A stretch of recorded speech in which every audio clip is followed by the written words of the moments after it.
मुझे क्यों सेकुलर होना चाहिए? मैं घोर सांप्रदायिक कट्टर हिंदू किस्म का आदमी हूं। मैं नहीं चाहता मेरे घर में कोई व्यक्ति आए।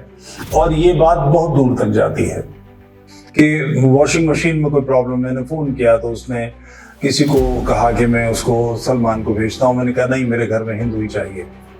तो वो मुझसे कह रहा आपको क्यों चाहिए? मैंने कहा तू कौन है? मेरे घर में सर्विस मुझे करानी है ना, कंपनी को सर्विस देनी है, इसकी शर्तें मैं तय करूंगा। तुम कौन हो? कंपनी कौन है ये तय करने? हमारे अपने करने का काम है कि हम पेमेंट नहीं देंगे, किसी सूरत पेमेंट नहीं देंगे। ऐसी कोई कंपनी जो 6 नांगों की है, चेक कर लीजिए, इंटरनेट पर सब मिल जाता है, उनसे माल नहीं खरीदना। परेशानी उठा लेंगे मगर उनसे नहीं लेना। अपने घर में काम करने वाले व्यक्ति को हम चेक करेंगे वो कौन है, क्या है। कि हम अपने जो आर्थिक काम हैं, यानी जहां हमें पेमेंट करना है, वो हम पेमेंट हमेशा इन 5 में से बौद्ध, जैन, आर्य समाजी, सनातनी, सिख, इनमें से किसी एक को करें। रईस मियां ने मुझसे कहा था कि हिंदुस्तान के मुसलमान हावी हो जाएंगे तादाद की वजह से। रईस ने शायद 12 या 13 बच्चे पैदा किए, उनका पोता और उनका बेटा एक उम्र का है। आवश्यकता पड़ने पर वो सड़क पर उतरने के लिए तैयार है। चूंकि आपने अपने बेटे को ग्रेजुएशन कराया, पोस्ट ग्रेजुएशन कराया, MBA कराया, उसके बस का संघर्ष करना नहीं है। तो जो परिस्थिति आज से 80 साल पहले पेशावर की थी, लाहौर की थी, ढाका की थी, मुल्तान की थी, वो स्थिति आज दिल्ली की, लखनऊ की, मुरादाबाद की, रामपुर की, मुंबई की, चेन्नई की, बंगलौर की, कलकत्ता की बन रही है। जय हिंदू राष्ट्र। भारत संवैधानिक रूप से हिंदू, मुस्लिम, ईसाई, पारसी, यहूदी सभी का देश है। हिंदुओं में बौद्ध, जैन, सिख, आर्य समाजी, सनातनी आते हैं। मुसलमानों में शिया, सुन्नी, सुन्नियों के 72 फिरके, शियों के दर्जनों फिरके, ये सब आते हैं। इसके अलावा भी मुसलमानों में अहमदिया और इस प्रकार के ग्रुप हैं जिन्हें कई लोग मुसलमान नहीं मानते। देश का विभाजन इस्लाम ने किया तो स्वाभाविक रूप से शेष बचा भारत हिंदू भारत होना चाहिए था, हिंदू सिस्टम का भारत होना चाहिए था।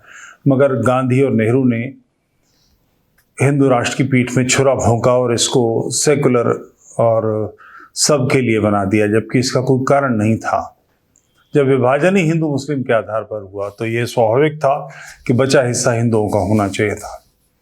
मैं वहीं से बात अपनी शुरू करता हूं। जिस मानसिकता ने विभाजन किया था वो मानसिकता भारत से निकली नहीं। उस मानसिकता के लोग भारत छोड़कर नहीं गए, वो यहीं रहे।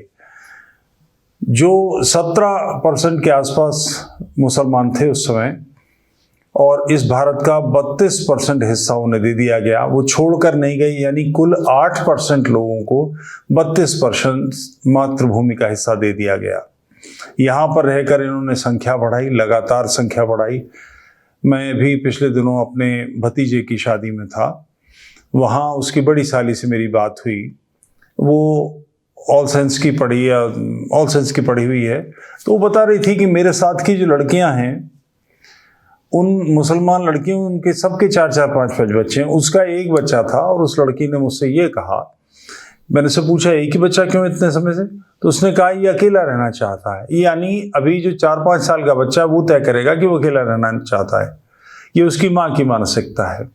इसका परिणाम क्या हुआ है कि देश जो रहने वाला राष्ट्र है, यानी जिसको हिंदू राष्ट्र होना चाहिए था, हिंदू राष्ट्र है, और हिंदू बहुल रहना चाहिए था, हिंदू वर्चस्व रहना चाहिए था, वो कम हो रहा है।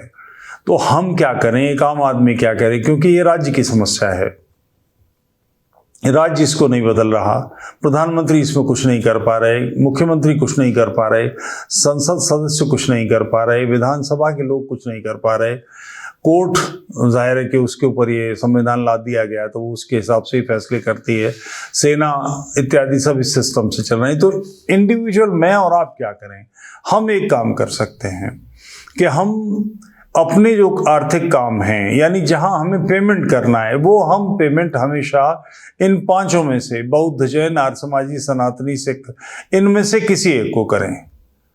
ले किसी से लें पेमेंट, मगर देने का काम केवल इन्हीं को करें।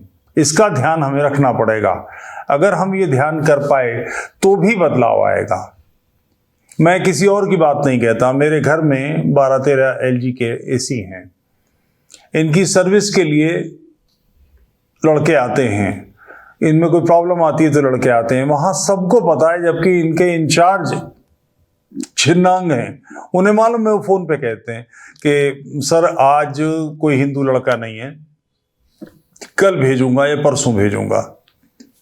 मुझे इस घर के अंदर, इस घर की चार दीवारी में किसी प्रकार के कोई छिन्नांग का कोई हस्तक्षेप नहीं पसंद और ये मेरे साथ हुआ है, और कई बार बहसें हुई हैं मेरी लोगों से कि वॉशिंग मशीन में कोई प्रॉब्लम, मैंने फ़ोन किया तो उसने किसी को कहा कि मैं उसको सलमान को भेजता हूँ, मैंने कहा नहीं, मेरे घर में हिंदू ही चाहिए। तो वो मुझसे कह रहा आपको क्यों चाहिए? मैंने कहा भाई तू कौन है, मेरे घर में सर्विस मुझे करानी है ना, कंपनी को सर्विस देनी है, इसकी शर्तें मैं तय करूंगा, तुम कौन हो, कंपनी कौन है ये तय करने वाली?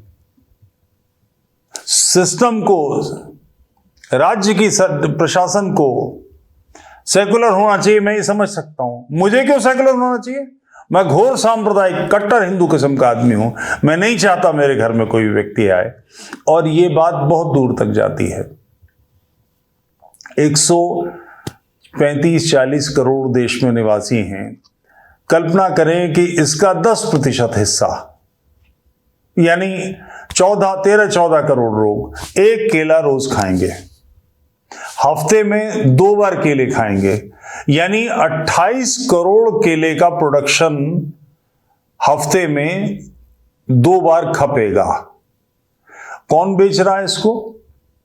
फल बेचने वाले कौन हैं?